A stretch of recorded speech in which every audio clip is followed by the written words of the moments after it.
going to go with my Seth's Just Gonna Send It parlay of the season. This is going off at over 25-1 odds from FanDuel. And what I like to do here, I did lay 2 units on this. I love this bet. I think it's 18 insane. legs, so there's a ton happening here, but I'm going to break it down for you the best I can. Starting with, I have 3 teams that I have 3 legs on each of them.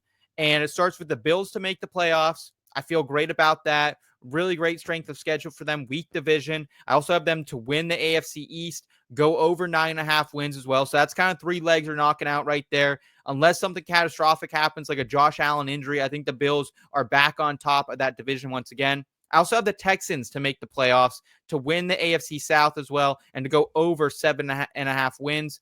To me, I think the Texans are just miles ahead of everyone else in this division. I like the Titans. I've talked about the Titans a lot on these NFL future betting shows. Your Super Bowl pick, right? Oh, little long shot action in there doesn't hurt 230-1. But I think they're at best a team that could limp their way into the 7th seed in the playoffs. The Jaguars kind of in a similar mix. A lot of exciting stuff happened with Liam Cohen, Travis Hunter, and company down there, but still have a ways to go. And I'm out on the Colts, man. I think this thing could be blown up by halfway through the season. Shane Steichen potentially out of a job, general manager to follow. So I'm going Texans to make the playoffs. Texans AFC South winner. Texans over 7.5 wins. Then I'm going to go with the Tampa Bay Buccaneers to make the playoffs, go over 7.5 wins to win the South. This is definitely maybe one of the riskier legs because we could see someone like the Atlanta Falcons maybe knock off the Bucs. However, I'm not buying it quite yet, man. I think they got a lot of question marks down there in Atlanta. I'm not sure if I necessarily believe in that coaching staff. I'm not so sure I necessarily believe in the skill players that have not been used to their full capability yet. I love Drake London. I love Bijan Robinson.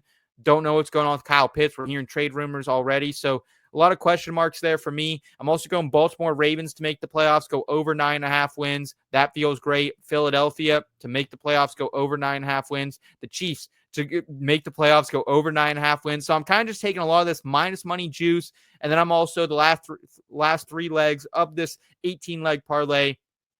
3 teams to miss the playoffs, boys. Browns.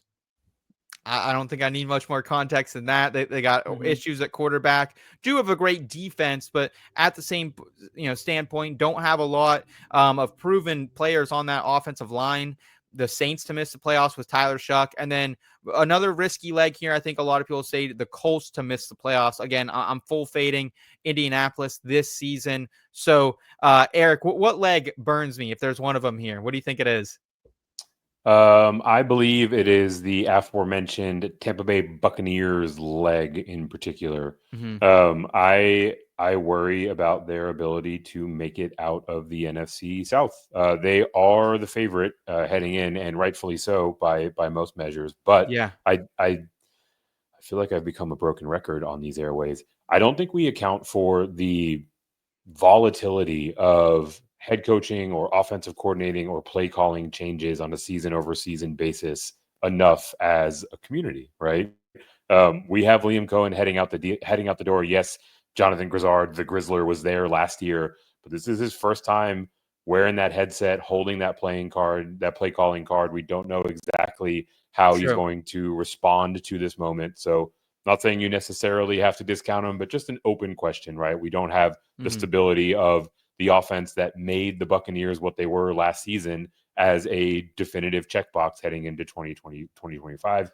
I also think that they kind of whiffed on the draft. They clearly needed to address the defensive side of the ball. Obviously, on volume, they went that direction more often than not. But going and using your 4th, 5th, 7th round picks to go get an edge, to go get an outside linebacker is not the same as taking one of the guys that was on the board at pick number 19 in the first round. So I think that they are going to be lagging on the defensive side. We're not sure if the offense is going to be as prolific.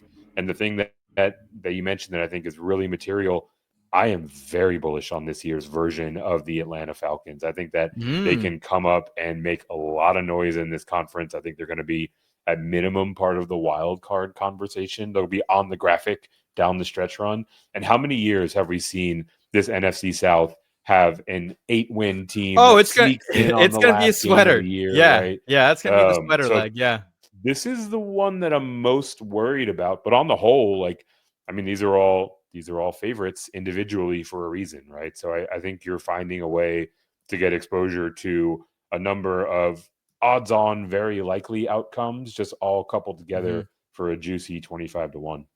Yeah, I'm hoping Benjamin Morrison, the rookie cornerback out of Notre Dame, can get back for the Bucs. He really needs to help tie up that back end that has been so leaky the past couple of seasons. He had a hip injury that deterred him from playing the rest of the season there for the Irish. So hopefully he can get back and potentially sure things up there. Steve, what leg do you hate the most real quickly here?